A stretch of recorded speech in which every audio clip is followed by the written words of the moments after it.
ኢራን ስለምን በኢሚሬቶች ላይ ጥርሷን ነከሰች? የመካከለኛው ምስራቅ ጦርነትን ተከትሎም እንቅልፍ አልባ ሌሊቶችን እያሳለፉ ከሚገኙ የቀጠናው ሀገራት መካከል የተባበሩት አረብ ኤሚሬትስ በቀዳሚነት ትጠቀሳለች። ፋርሶቹ ከሌሎች በተለይ አቡዳቢና ዱባይ ከተሞች ላይ የሚሳኤልና የድሮን ውርጅብኝ ሲያወርዱ ቆይተዋል። አሁንም እያዘነቡ ነው። የተኩስ አቁም ስምምነት ላይ ተደርሶ እንኳን ተኢራን በአቡዳቢ ላይ የምታደርሰውን ጥቃት ፈጽሞ አላቆመችም። ከሰሞኑ የኤሚሬቶችን የኤሌክትሪክ ጣቢያ መምታቱ አይዘነጋም። ተኢራን ከሪያድ ከዱሃና ከኩዌት በላይ የበቀል ጥማቷን መውጣት የምትፈልገው በአቡዳቢ ላይ ሆኖ ታይቷል። ለመሆኑ ፋርሶቹ ስለምን ኤሚሬቶች ላይ ጥርሳቸውን ነከሱ? በጦርነቱ ምክንያት አቡዳቢ ምን አይነት ኪሳራ ደረሰባት? የሚለውን በትንታኔ እንዳስሰዋለን። አብራችሁን ቆዩ።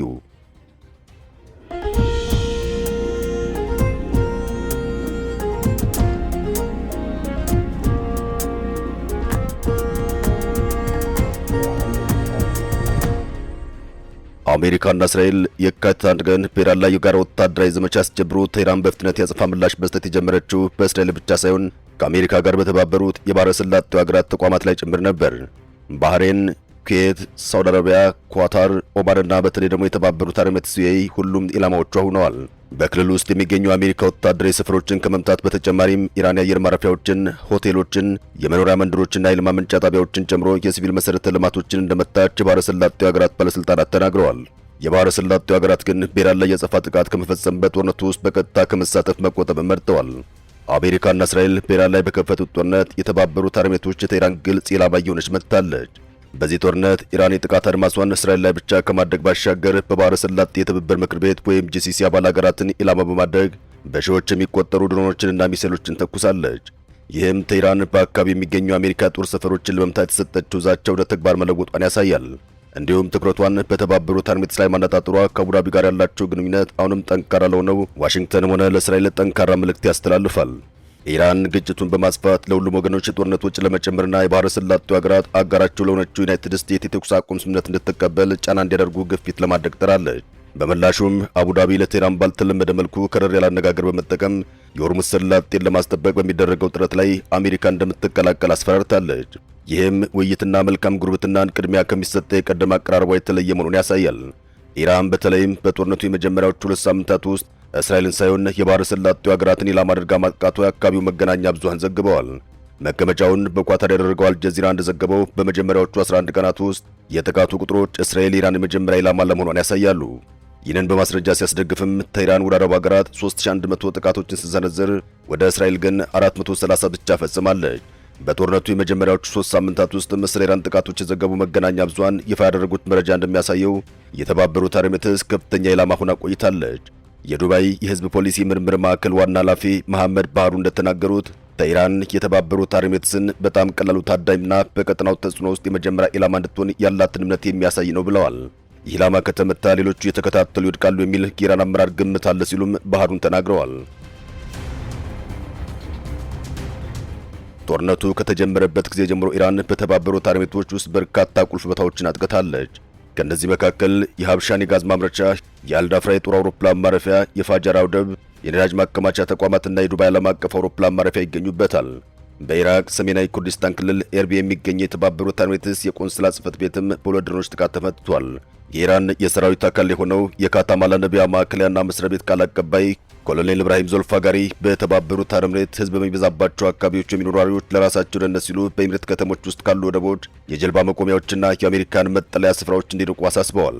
ተኢራን በዩኤኢ ውስጥ የሚገኙ የአሜሪካ የሚሳኤል ማስወንጨፊያ ቦታዎች ላይ በማነጣጠር ራሷን የመከላከል ሕጋዊ መብት እንዳላት ተናግረዋል።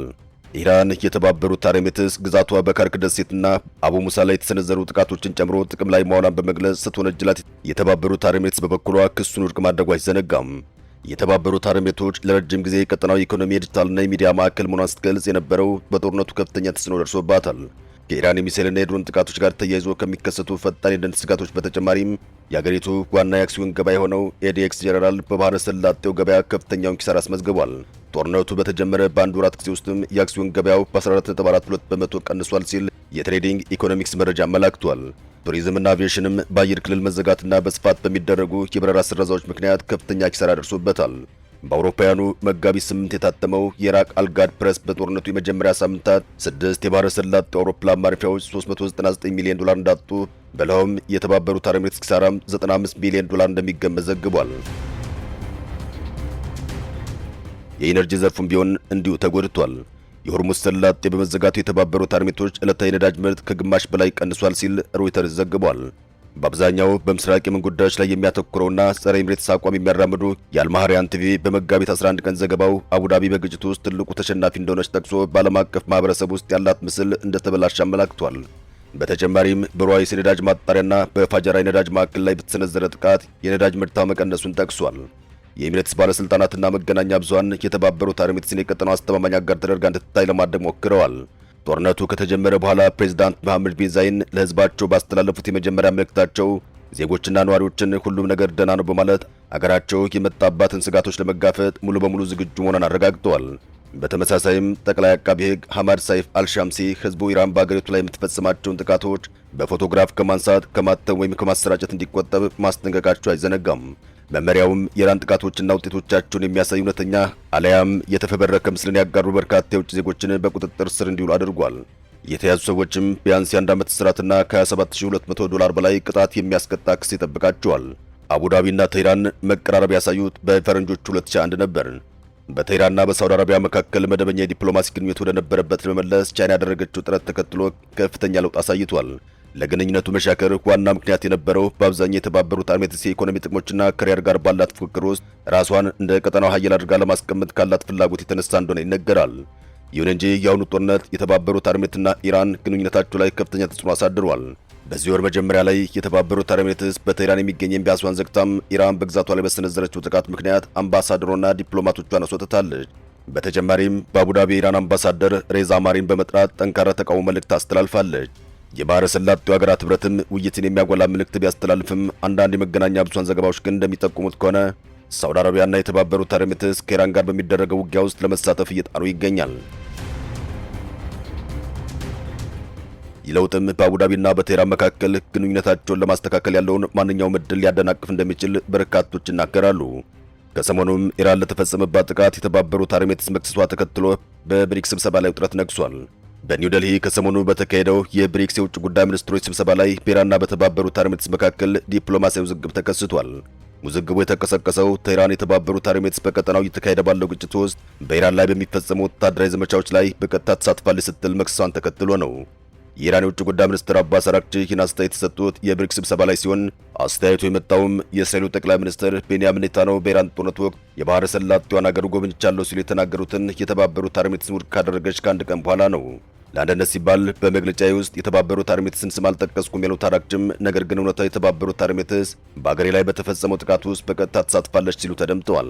አራግቺ አክለውም ከአሜሪካና ከእስራኤል ጋር የሚደረጉ ጥምረቶች የተባበሩት አረብ ኤሚሬትስን ደህንነት እንደማያረጋግጡ በመጥቀስ አቡዳቢ በቴህራን ላይ የምትከተለውን ቀጠናዊ ፖሊሲ እንድትመረምር ጥያቄያቸውን አቅርበዋል።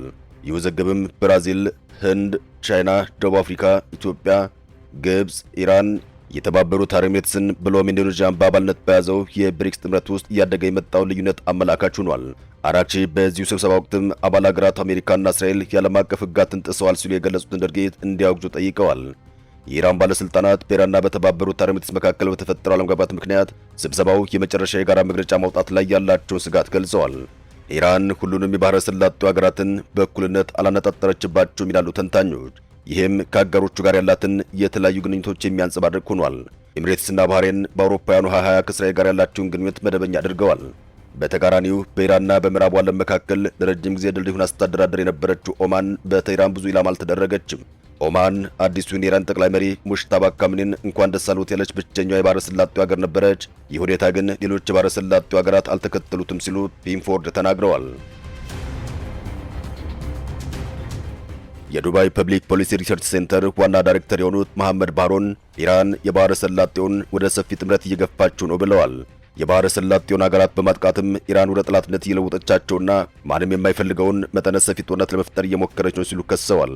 በቅርቡ በሳውዲ አረቢያ የተሰባሰቡት የባህረ ሰላጤው ሀገራት የውጭ ጉዳይ ሚኒስትሮች በተባበሩት መንግስታት አንቀጽ 51 መሰረት ራሳቸውን የመከላከል መብታቸውን አጽንኦት ሰጥተውበታል። የኤሚሬቷ ከተማ ዱባይም ለ10 ዓመታት ያክል ሰላም በሚዋዥቀው ቀጠና ውስጥ የመረጋጋትና የደህንነት ተምሳሌት ሆና ትታያለች። ነገር ግን በኢራን ድሮንና ሚሳኤል ከተመቱ ከተሞች መካከል ቀዳሚዋ ለመሆን በቅታለች። ሰማይን ለመዋጠጥ የሚንጠራሩ መስታወት የደረቡ ህንፃዎቿ፣ ከቀረጥ ነፃ የሆነው ደሞዟ ብለውም ለግል ደህንነት ያላት መልካም ስም በመካከለኛው ምስራቅ እያደገ የመጣውን የንግድና የቱሪዝም ማዕከል እንድትሆን አድርጓታል። ይህም በመላው ዓለም የሚገኙ ምሁራንም ሆነ ወዛደሮች ማቄን ጨርቄን ሳይሉ መጥተው የተሻለ ሕይወት ለመገንባት የሚፍጨረጨሩባት ከተማ ለመሆን በቅታለች። በቅርብ ዓመታት ውስጥ ግጭቶች በአብዛኛው የቀጣውን ክፍል መልኩን ቀይረውታል።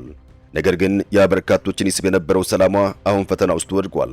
በሺዎች የሚቆጠሩ ዓለም አቀፍ መንገደኞችን የሚያስተናግደው የዱባይ ዓለም አቀፍ አየር ማረፊያ ባለፈው ዓመት ብቻ ወደ 90 ሚሊዮን የሚጠጉ ተጓዦችን አመላልሷል።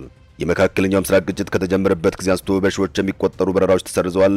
ይህም በቀጠናው ውስጥ በረራ ከሚበዛባቸው ጉዞ ማዕከላት አንዱን ጭር እንዲል አድርጎታል።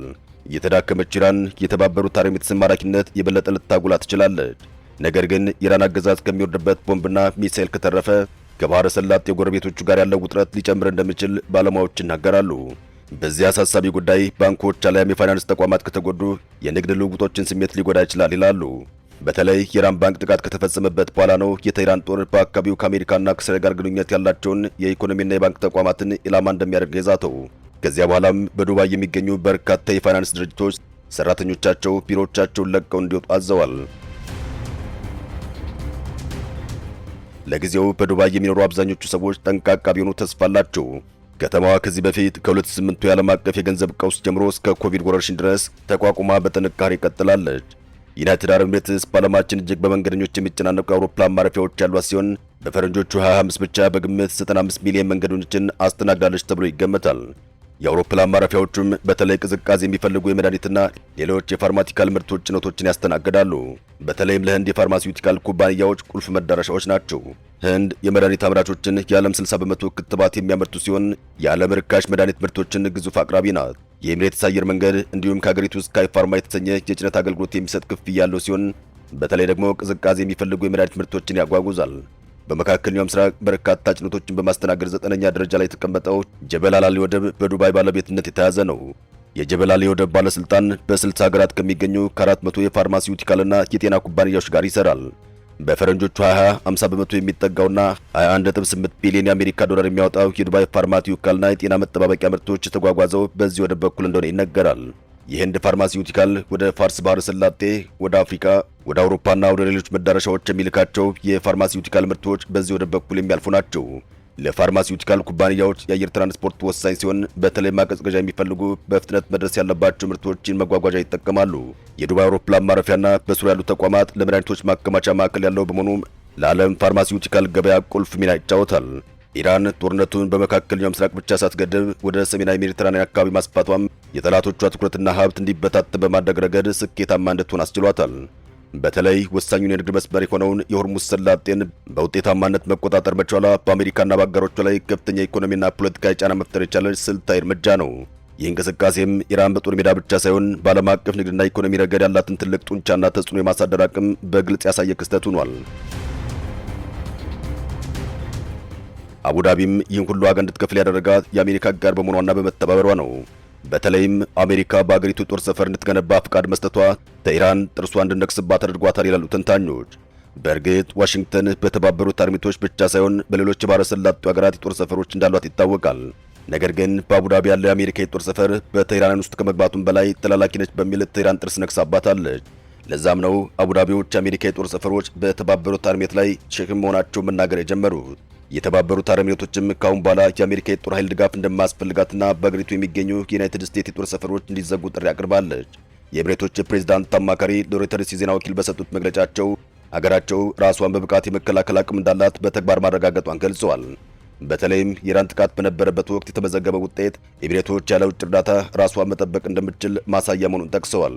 አማካሪው አክለውም በአረብ ባህረ ሰላጤ የሚገኙ የአሜሪካ ጦር ሰፈሮች ለተባበሩት አረብ ኤሚሬቶች ሸክም እየሆኑ በመምጣታቸው የሚዘጉበት ጊዜ አሁን ነው ሲሉ ተደምጠዋል።